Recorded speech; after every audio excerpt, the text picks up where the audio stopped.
एक गरीब लकड़हारे के बारे में बयान किया जाता है जो अपनी बीवी के साथ एक लकड़ी के घर में रहता था और अपनी शादी को साल गुजर जाने के बावजूद अल्लाह ने उसे औलाद अता नहीं की थी। और वो हर सुबह जंगल की तरफ निकलता, लकड़ियां जमा करता और उन्हें शहर के बाजार में बेचता था। और शहर जंगल से दूर था, इसलिए वो वही लेता था जो अपनी पीठ पर उठा सकता था और उसकी कीमत थोड़ी होती थी, जो बेमुश्किल घर की कुछ जरूरियात के लिए काफी होती थी। और वो अपने घर वापस आता था जबकि वो थकन से निढाल होता था। लेकिन वो क्या करता, क्योंकि हाथ में कोई चारा ना था। और एक दिन लकड़हारा जंगल की तरफ निकला और लकड़ियों का एक बड़ा ढेर जमा किया और उसे अपनी पीठ पर उठाने की कोशिश की, मगर वो ना उठा सका। तो उसने उसे छोड़ दिया और जंगल में तलाश करता रहा, शायद वो किसी को पाले जो उसे उठाने में मदद करे। लेकिन बेफायदा, क्योंकि जंगल में कोई भी मौजूद न था। तो वो आदमी गमगीन होकर बैठ गया और सोचने लगा कि वो क्या करेगा। और अचानक इसने किसी के दूर हरकत करने की आवाज सुनी। तो वो खड़ा हुआ और आवाज की तरफ गया तो उसने एक लड़के को दरख्त के करीब खड़ा देखा। और वो उसके करीब नहीं गया, उसने उसे बहुत बड़ा पाया और वो अपने आप को दरख्तों के पत्तों से ढांपे हुए था और उसकी शक्ल अजीब और गैर मानूस थी। तो लकड़हारे ने उससे कहा, क्या तुम मेरी मदद कर सकते हो लकड़ी को बाजार तक उठाने में, और मैं तुम्हारे लिए खाना और कपड़े खरीद दूंगा। तो लड़के ने रजामंदी में अपना सिर हिलाया। तो लकड़हारा उसे पहले अपने घर ले गया और जब उसकी बीवी ने उसे देखा तो चीख उठी, अफसोस, तुमने उस गंदे लड़के को कहां पाया। उसने उससे कहा, उसके लिए पानी गर्म करो और उसे नहाने दो, और जहां तक मेरा ताल्लुक है तो मैं उसके लिए पहनने को एक लंगी तलाश करूंगा। और जब लड़का नहा चुका और अपना कपड़ा पहन लिया तो लकड़हारे ने उससे कहा, चलो बाजार की तरफ। लड़का ताकतोर था, उसने भारी गुठड़ी अपनी पीठ पर उठाई और बगैर किसी मशक्कत के उसे लेकर बाजार की तरफ चल पड़ा। और जब वो दोनों पहुंचे तो आदमी ने लकड़ियां अच्छी कीमत पर बेच दें। तो लकड़हारा लड़के से खुश हुआ और उसे अपने साथ बाजार ले गया और उसके लिए नए कपड़े खरीदे और उससे कहा, आज से तुम मेरे बेटे हो और मेरे साथ काम करोगे, और मैं तुम्हें घर में एक कमरा दूंगा जिसमें तुम सोओगे। लड़का हर सुबह लकड़हारे के साथ जंगल जाता और दोपहर के वक्त दोनों वापस आते और उनके साथ टोकरियां खैरात से भरी होती। और आदमी का हाल बेहतर हो गया और वो वही खाने लगा जो उसका दिल चाहता था, और उसने एक गुधा खरीद लिया। लेकिन जब भी वो लड़के से उसकी कहानी के बारे में पूछता, वो उसे कोई जवाब न देता और वो बहुत कम बोलता था। और गांव वालों को इस अजनबी लड़के की आदत हो गई और उसकी जसामत की वजह से वो उसे जंगल का दीव कहकर पुकारने लगे। और एक दिन सुल्तान की बेटियां बाजार की तरफ निकलें और लकड़हारा और उसका बेटा खड़े लकड़ियां बेच रहे थे। मुहाफिज आए और लोगों को मारने लगे, यहां तक कि वो दूर हट जाएं और बाजार सुल्तान की बेटियों के लिए खाली छोड़ दें। और लकड़हारा लड़के के साथ एक कोने में छिप गया। इसी दौरान सुल्तान की सवारी पहुंची और उसमें से चांद जैसी बेटियां उतरें जो जीवर और रेशम पहने हुए थीं और बाजार में घूमने लगें और अपनी चीजें खरीदने लगें।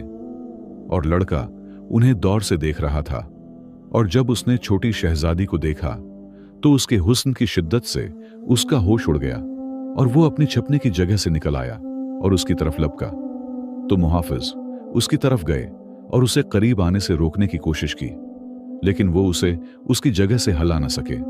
और उन्होंने एक दूसरे की तरफ उसकी ताकत पर ताजुब करते हुए देखा। तो लकड़हारा तेजी से आया और उसे उसके हाथ से पकड़ा और उसे लेकर घर वापस आ गया। और जब लड़का घर वापस आया तो वो गमगीन होकर बैठ गया, शहजादी के बारे में सोचता रहा, और न उसने खाना खाया और न पिया। बीवी उसकी हालत पर हैरान हुई और लकड़हारे से पूछा कि बाजार में लड़के के साथ क्या हुआ था। तो लकड़हारे ने उसे जो कुछ हुआ था सुना दिया। तो औरत हंस पड़ी और कहा, लड़के को सुल्तान की बेटी से इश्क हो गया है। और 2 दिन गुजरने के बाद भी उसकी हालत न बदली, बल्कि उसका गम, तन्हाई और खाने पीने से इनकार बढ़ता गया।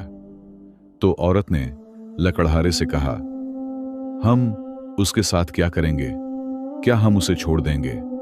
तो लकड़हारे ने लड़के से पूछा, क्या तुम छोटी शहजादी को पसंद करते हो? तो उसने सर के इशारे से हाँ कहा।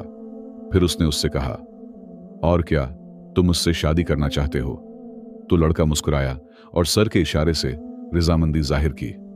तो लकड़हारे ने कहा, अल्लाह की कसम, ये मामला अजीब है, क्योंकि ये लड़का नहीं जानता कि ये लड़की सुल्तान की बेटी है और ये नामुमकिन है कि वो इससे उसकी शादी पर राजी हो जाए, क्योंकि अगर सुल्तान को मालूम हो गया तो वो हमें दोनों को कैद कर देगा अगर कत्ल न कर दे।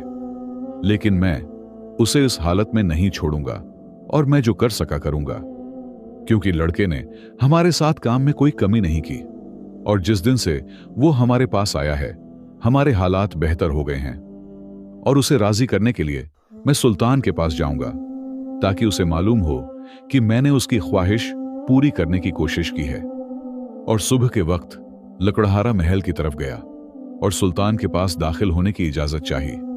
और जब वो सुल्तान के सामने खड़ा हुआ तो उसने उससे कहा, ए मेरे आका, मैं अपने बेटे गोले जंगल के लिए आपकी छोटी बेटी का रिश्ता मांगता हूं। जब सुल्तान ने यह बात सुनी तो वो अपने गुस्से पर काबू न रख सका और उसने समझा कि आदमी उसका मजाक उड़ा रहा है। फिर उसने तलवार के साथ उसका सर काटने का हुक्म दिया, लेकिन वजीर ने उसे इशारा किया कि वो इंतजार करे और उससे कहा, ए जमाने के बादशाह, जरा तहमिल करो, क्योंकि यही वो लड़का है जिसने बाजार में हमारे मुहाफिजों को शिकस्त दी थी और हमें जरूर उसे आजमाना चाहिए। फिर उसने उसके कान में ऐसी बात सरगोशी में कही जिसे किसी ने न सुना। तो सुल्तान ने उसे जवाब दिया, अल्लाह की कसम, तुमने दरस्त बात कही है ए वजीर। फिर वो लकड़हारे की तरफ मुतवज्जा हुआ और उससे कहा, सुनो, मैं तुम्हारे बेटे से चाहता हूं कि वो मेरे लिए 3 शर्तें पूरी करे। अगर वो उन्हें पूरा कर ले तो मेरी बेटी बदूर उसके लिए हलाल है और ये मेरा वादा है।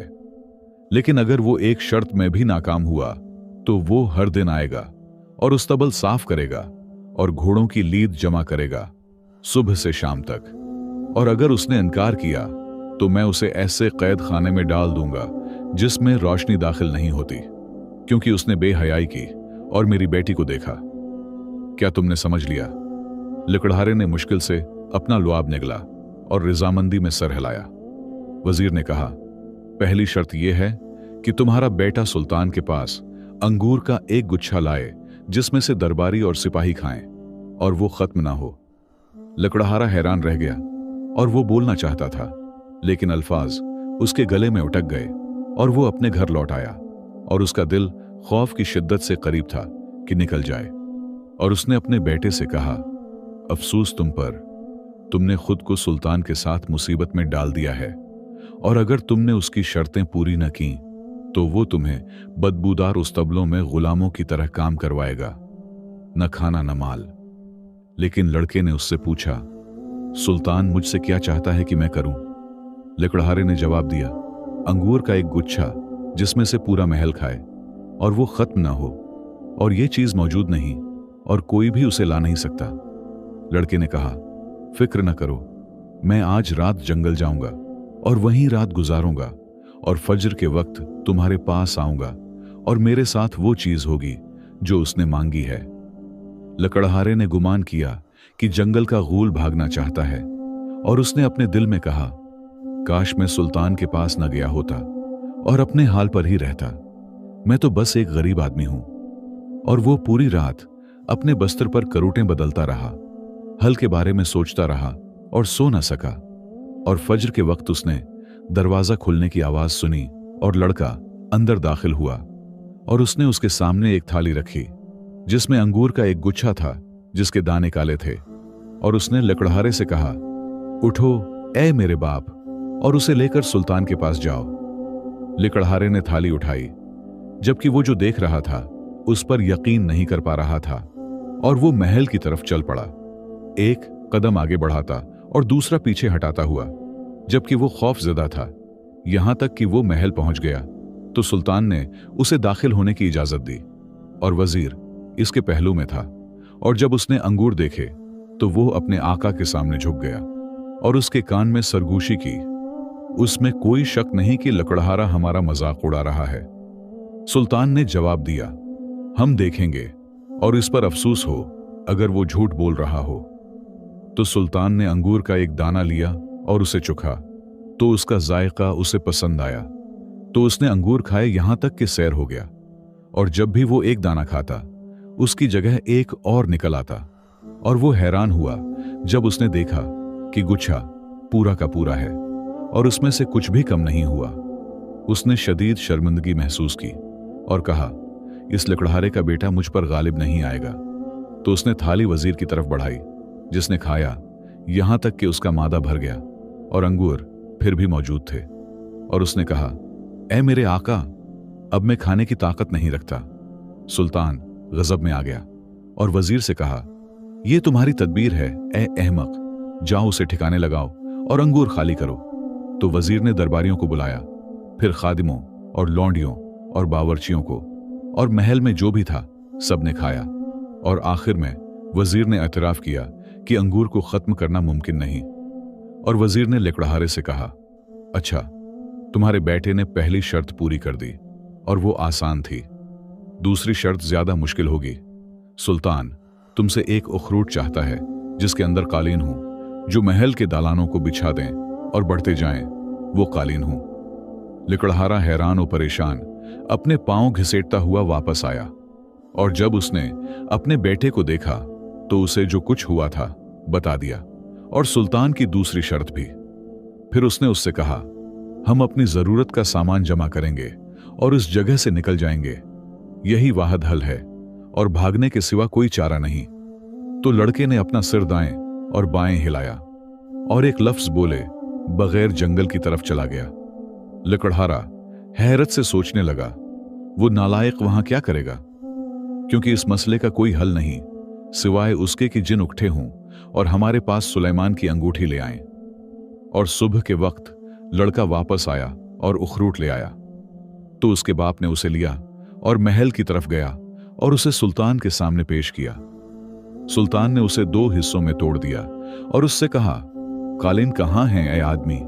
वजीर मुस्कुराया और कहा, इस बार जंगल का गूल हार गया और कल गुलाम की तरह काम करने आएगा। लेकिन लकड़हारे ने इखरूट में से ऊन का एक धागा खींचा और धागा निकलता रहा और आपस में लपटता रहा, यहां तक कि एक निहायत खूबसूरत सरख कालीन में बदल गया, जिसने तख्तगाह को ढांप लिया। इसके बाद वो महल में घूमने लगा और जिस जगह भी दाखिल होता धागा कालीन बन जाता, और वो निकलता ही गया यहां तक कि पूरा महल मुकम्मल हो गया और धागा इस जादुई उखरूट से निकलना बंद ना हुआ। तो बादशाह के होश उड़ गए और उसने वजीर को बुलाया और उससे कहा, लगता है अब तुम किसी काम के नहीं रहे, तुम्हें उसे एक नामिकन शर्त देनी होगी और यह तुम्हारे ही फायदे में है, वरना मैं तुम्हारा सर काट दूंगा। क्या तुमने समझ लिया? मेरी बेटी किसी आवारा से शादी नहीं करेगी, चाहे उसकी हालत कुछ भी हो। वजीर ने हैरानी महसूस की, फिर उसने कुछ सोचा और लकड़हारे से कहा, तीसरी शर्त, सुल्तान चाहता है कि तुम शहजादी के लिए उसके महल से बड़ा एक महल बनाओ और उसका मुल्क में कोई मुसील ना हो और उसकी तामीर सुबह होने से पहले मुकम्मल कर दो। लकड़हारा लड़के के पास वापस आया और उसे सुल्तान की तलब के बारे में बताया और उससे कहा, ऐ मेरे बेटे, अब कोई चारा नहीं, सुबह महल जाओ और बादशाह के उस्तबल साफ करो। तो लड़के ने सर हिलाया और रात के वक्त वो सुल्तान के महल के पास गया और पत्थर और लकड़ी से एक छोटा सा महल 2 बनाया और उस पर एक बाल्टी पानी अंडेला जो वो जंगल से लाया था। और अचानक महल बढ़ने लगा और जैसे ही सुबह हुई वो शहर की तमाम इमारतों से ऊंचा हो गया और उसमें सोने और चांदी से मजीन 10 दरवाजे थे। और जब वजीर ने यह देखा तो उसने अपनी गर्दन पकड़ ली और कांपते हुए कहा, हाय अफसोस, आज तलवार मुझे कत्ल कर देगी। अल्लाह की कसम, पहले ही दिन मैंने जान लिया था कि वो लड़का उससे ज्यादा ताकतवर है। लेकिन जब सुल्तान ने महल देखा तो उसने कहा, मैंने लकड़हारे से वादा किया है और मेरी बेटी उसके लिए हलाल है। तो उसने अपनी बेटी को पुकारा और उससे कहा, लकड़हारे के बेटे ने तुम्हारा रिश्ता मांगा है और मैं राजी हूं। अगले दिन जंगल का गोल महल में आया और जब शहजादी ने उसे देखा तो उसकी शक्ल उसे पसंद न आई, क्योंकि वो बहुत बड़ा जिस्म रखता था और उसकी शक्ल अजीब थी और उसके पांव बड़े थे। तो शहजादी रोने और अपने नसीब पर नूहा करने लगी। तो उसके बाप ने उससे कहा, मैंने उससे वादा किया है और मैं पीछे हटने का इरादा नहीं रखता, लेकिन शादी कबूल कर लो और मैं 7 दिन बाद तुम्हें उससे आजाद करा दूंगा। तो उसने अपने आंसू पूंछे और कहा, मुझे नहीं मालूम मैं ये सारे दिन कैसे इंतजार करूंगी। और शाम के वक्त एक शेख आया और उनका निकाह पढ़ाया, और लड़के ने उसे एक गाड़ी पर बैठाया और उसे लकड़हारे के घर में अपने कमरे में ले गया। और जब वो अंदर दाखिल हुई तो उसने एक पुरानी चटाई और मोटे कितान की एक चादर के सिवा कुछ न देखा। तो वो बगैर खाने और पीने के एक कोने में बैठ गई, यहां तक कि सो गई। और आधी रात को शहजादी एक खूबसूरत आवाज पर जागी जो उसे पुकार रही थी। तो उसने खुद को शत्रमर्ग के परों के बस्त्र पर सूता हुआ पाया, और इस पर रेशम की ओढ़नी थी, और उसके पास चांद जैसे चेहरे वाला एक खूबसूरत नौजवान था। लड़की हैरान हो गई और उसने गुमान किया कि वो ख्वाब देख रही है। तो उसने नौजवान का हाथ हिलाया और चीखते हुए कहा, मैं कहां हूं और तुम कौन हो? तो नौजवान ने उसे इशारा किया कि वो प्रस्कौन रहे और कहा, यह राज मेरे और तुम्हारे दरमियान है, उसे किसी को न बताना, चाहे कुछ भी हो जाए। मैं शाला हूं, जिनों के बादशाह का बेटा। दिन में मुझ पर जादू होता है और मैं गूल बन जाता हूं, और रात को अपनी असल हालत में लौट आता हूं। और अगर तुमने ये राज किसी को बताया तो तुम आज के बाद मेरा चेहरा नहीं देखोगी। क्या तुमने समझ लिया? शहजादी खामोश हो गई और इस खबर से खुश हुई, और उसने राज को छुपा लिया। और सुल्तान रहा तो 7 दिन के बाद वो लकड़हारे के घर गया, और उसने इरादा किया कि इस लड़के पर जादू का इल्जाम लगाए और शहजादी को इससे तलाक दिलवा दे। और जब सुल्तान दाखिल हुआ तो वो उस चीज पर हैरान रह गया जो उसने देखी। उसने अपनी बेटी को खुश देखा जबकि वो लकड़ियों पर अपना खाना पका रही थी, और जब उसने अपने बाप को देखा तो वो उसकी तरफ गई और उससे दरख्वास्त की कि वो उनके साथ खाना खाए। और उसने अपने बाप से कहा कि यहां सब लोग इससे मोहब्बत करते हैं और वो बहुत खुश अखलाक हैं, और उसने उनसे भलाई के सिवा कुछ नहीं देखा। सुल्तान ने कहा, क्या तुम्हें यकीन है कि तुम यहां रहना चाहती हो? उसने जवाब दिया, हां, मैं यहां रहना चाहती हूं। हां ऐ मेरे बाप, और मैंने ये तसव्वुर नहीं किया था कि इस लकड़ी के झोंपड़े में जिंदगी इस हद तक खूबसूरत हो सकती है। महीने गुजर गए और शहजादी का राज उसके दिल में रहा। और एक दिन हमला हुआ और एक सख्त जंग हुई, और मर्द और सवार जंग के लिए निकले। और जैसे शहजादियों के शौहर निकले वैसे ही जंगल का गूल खड़ा हुआ, और उसने सिपाहियों का लिबास पहना जिसका रंग खाकी था। और उसने नकाब किया और अपनी कमान और तलवार उठाई और अपनी बीवी से कहा, मेरे बारे में किसी को न बताना। और वो सवारों के साथ लड़ने चला गया। और शाम के वक्त औरतें अपने शौहरों पर फख्र करने के लिए जमा होती थीं। रही शहजादी तो वो संती रही, और ये कुदरत नहीं रखती थी कि कुछ कह सके। तो उसकी सहेलियां उसे उसके शौहर पर ताना देती थीं और कहती थीं, हमारे मर्द जंग के लिए निकले और तुमने एक गूल से शादी की है जो घर में बैठा रहता है। शहजादी गमगीन होकर बैठी रही और ये तमन्ना करती रही कि काश वो इनसे कह दे कि उसका शौहर भी उनके हमराह जंग में निकला है, मगर इसने कुछ न कहा। और लड़ाई के दौरान सुल्तान दौर से मंजर देख रहा था। इसने एक सवार को देखा जो दुलेरी से मुकाबला कर रहा था और दुश्मन को भारी नुकसान पहुंचा रहा था, यहां तक कि जंग का खात्मा हो गया और दुश्मन भाग खड़ा हुआ। लेकिन सुल्तान ये न जान सका कि वो सवार कौन था। जब सुल्तान वापस महल आया तो उसने शहजादी को जंग के हालात बताए, और वो इस सवार की बहुत तारीफ करता रहा जो मिटियाले लिबास में मलबूस था। फिर उसने शहजादी से कहा, काश वो तुम्हारा शौहर होता इस बदुश्कल गूल की जगह। मगर शहजादी अपनी खुशी के गलबे में जंगल के गूल की नसीहत भूल गई और जोर से बोल उठी, खुशखबरी हुए मेरे वालिद, वो सवार मेरा शौहर ही था, लेकिन उस पर ऐसा जादू कर दिया गया जिसने उसे इस सूरत में बदल दिया जिसमें आपने उसे देखा। ये सुनकर सुल्तान बेहद खुश हुआ और अपनी बेटी और दरबारियों के साथ लकड़हारे के घर रवाना हुआ ताकि शहजादे को देख सकें। जब वो वहां पहुंचे तो उसका कमरा खाली पाया उन्होंने उसे हर तरफ तलाश किया, फिर जंगल का रुख किया, शिकारियों से उसके बारे में पूछा, मगर वो गायब हो चुका था और उसका कोई सुराग न मिला। शहजादी गम में डूब गई और खुद को मलामत करने लगी कि उसने अपने शौहर का राज जाहिर कर दिया, क्योंकि उसके गायब होने की वजह वो खुद बनी थी। वो तन्हा रहने लगी और किसी से गुफ्तगू न करती थी। फिर वो जंगल की तरफ निकली और उस जगह जाकर बैठ गई जहां वो लकड़हारे के सामने जाहिर हुआ था। वो वहां बैठी रोती रही यहां तक कि रात छा गई। इतने में जमीन के नीचे एक सुराख से एक जिन निकला और उसने उससे पूछा, तुम यहां क्यों आई हो? उसने कहा, कई महीनों से मैं तुम्हें तलाश कर रही हूं। ऐ शैनान, तुमने मुझे तन्हा क्यों छोड़ दिया? जिन हैरत ज़दा हो गया और बोला, इसकी वजह तुम खुद हो। मुझे मेरे हाल पर छोड़ दो। अब हमारा इकट्ठा रहना हमारे लिए फायदामंद नहीं रहा। जैसा कि तुम देख रही हो, मैं जमीन के नीचे रहाइश पजीर हूं और अपने चचा से छिप रहा हूं। शहजादी ने पूछा, और वो तुमसे क्या चाहता है?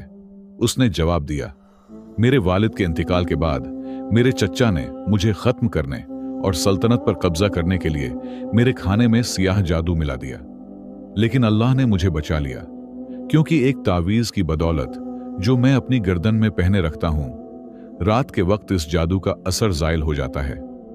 मैं सिर्फ सुबह के वक्त गोल बन जाता हूं और ये बात मेरा चचा जानता है।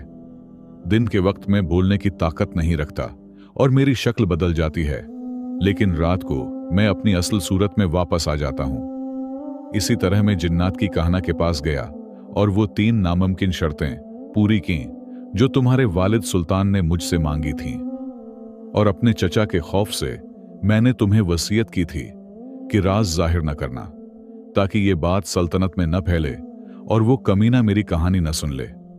अब मेरी जान खतरे में है, इसीलिए मैंने उस पुराने तहखाने में छिप जाना बेहतर समझा है, ताकि मेरी जगह किसी को मालूम ना हो, क्योंकि बला शबा वो अब मेरी तलाश में है।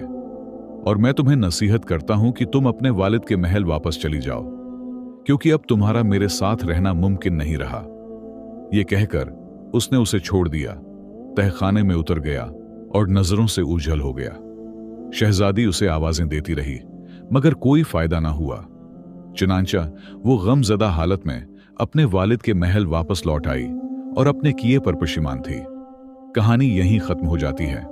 उस कहानी का सबक यह है कि राज को जाहिर करना बड़ी आदतों में से है, जो ऐसे अंजाम तक ले जा सकती है जिनका नतीजा अच्छा नहीं होता। यहां हमारी कहानी खत्म होती है। प्यारे दोस्तों, आप मेरी वीडियो किस मुल्क से देख रहे हैं? ये कहानी आपको कैसी लगी? कमेंट्स में अपनी राय का इजहार जरूर कीजिएगा और हमारे चैनल को सब्सक्राइब जरूर कीजिएगा। वीडियो देखने का बहुत बहुत शुक्रिया और अगली कहानी तक खुदा हाफिज।